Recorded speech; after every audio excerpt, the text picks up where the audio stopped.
Kola Oyeyemi is the overall coordinator of these professionals who are visiting schools to help Nigerian children develop a reading culture. He's on a mission to promote the reading culture in Nigeria and get Nigerian children reading. I spoke to him about the idea of book clubs in schools, his observations on literacy in schools, and his thoughts on the poor results of Nigerian students in WAEC examinations.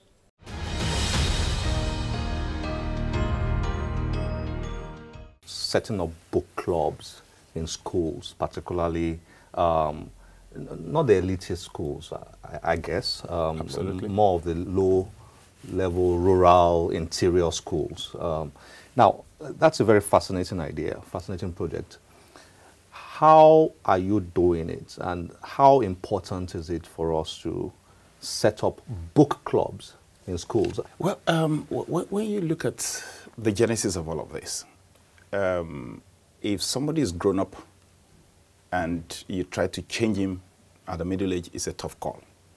But if you choose to catch them young and you say, let's introduce reading to them at a very tender age, that's one. Two, public schools, why?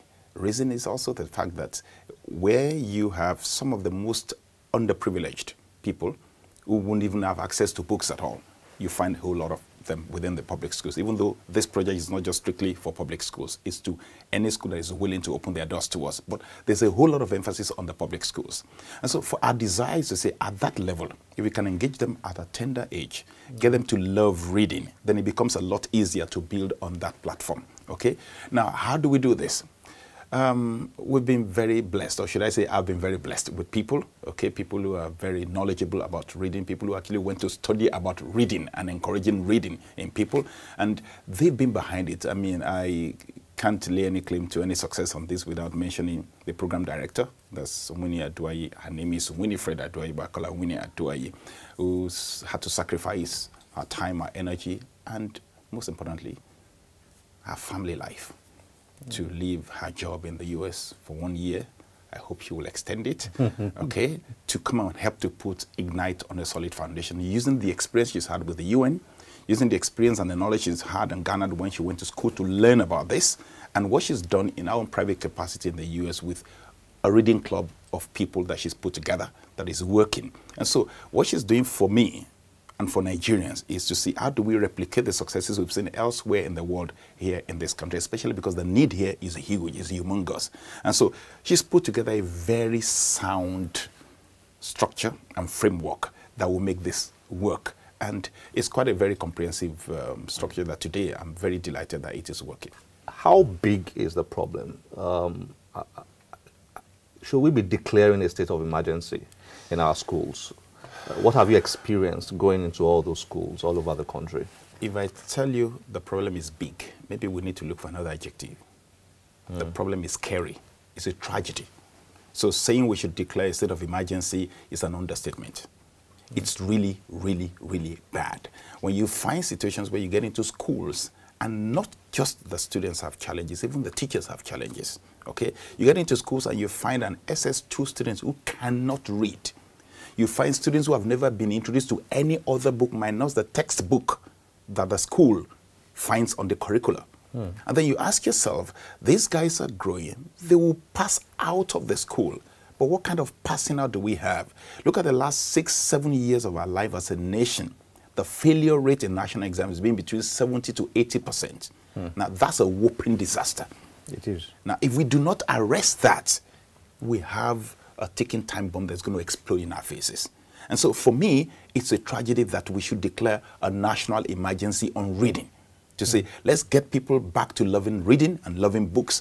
I was privileged to have a father who made me love books. Initially it was tough, but ever since I got addicted to books, I can't get myself unaddicted, if there's an expression like that. But the reality is today, I mean, imagine you doing an interview for a graduate who went through the university. And you are engaging the graduate, and that graduate cannot string together correct grammar. Now, question is, how did you get the certificate in the first place? So you have millions leaving secondary school who did not pass well. They find a way to get into the university. And then when they get into the university, what do you expect them to do? If you couldn't pass the entrance examination, you're going to find a way to pass through school.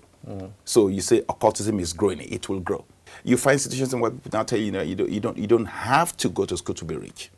You don't have to be educated to be wealthy. And they can point to 1, 2, 3 people around their neighborhoods to you who did not go through school or who failed out of school.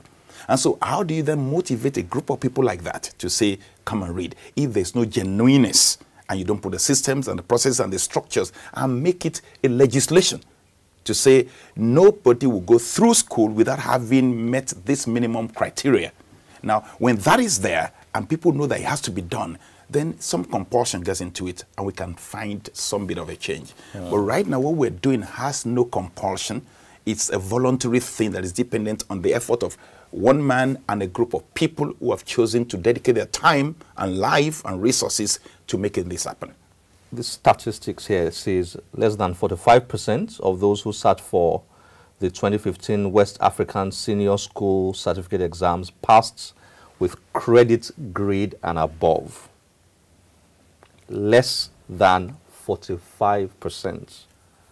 So that means about, it also says that 61% of the candidates who took the 2015 WAEC exams failed to obtain credit in 5 subjects, including English and mathematics. Wouldn't it be sadder for you to know that that's something that some people will be celebrating right now, that it got better than last year?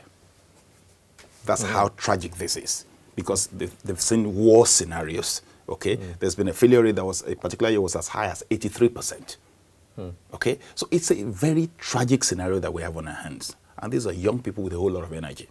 So if there is no deliberate effort by government and people and corporate organizations, because like I did say to you, if within the corporate environment you find it difficult to hire people, then the corporates need to wake up to that reality that, look, if we ignore this and we focus on just our business and profit making, the resources that you need in terms of human capital, they won't be there. So you'll be compelled to hire expatriates to come and do the job that Nigerians can do.